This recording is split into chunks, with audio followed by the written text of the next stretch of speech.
शिंदळा साल्याचा नाही हा विश्वास, बाईल तो त्यास न विसंभे.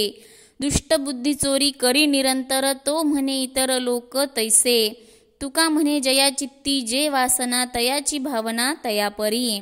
वाईट कृत्य करणाऱ्या व्यक्तीचा स्वतःच्या पत्नीवरही विश्वास नसतो. म्हणजे जो वाईट वागतो, जो वाईट चालीचा असतो, त्याचा त्याच्याच पत्नीवर विश्वास नसतो, कारण तो त्याच दृष्टीने विचार करतो. म्हणून तो तिला तिच्या भावाबरोबर माहेरी सुद्धा पाठवीत नाही. एवढं त्याच्या मनामध्ये कपट भरलेलं असतं. चोरी करणाऱ्याला इतर व्यक्ती सुद्धा चोरच वाटतात. तुकाराम महाराज म्हणतात, ज्याच्या मनामध्ये जसा भाव असेल तसेच त्याला जग दिसते. त्यामुळे तुम्ही कोणासाठीही स्वतःला बदलू नका, कारण कोणासाठी तुम्ही स्वतःला पूर्णपणे बदलायला जाल, पण त्या व्यक्तीला जसा विचार करायचा तुमच्याविषयी तो तसाच विचार करेल. जशी दृष्टी तशीच सृष्टी दिसते.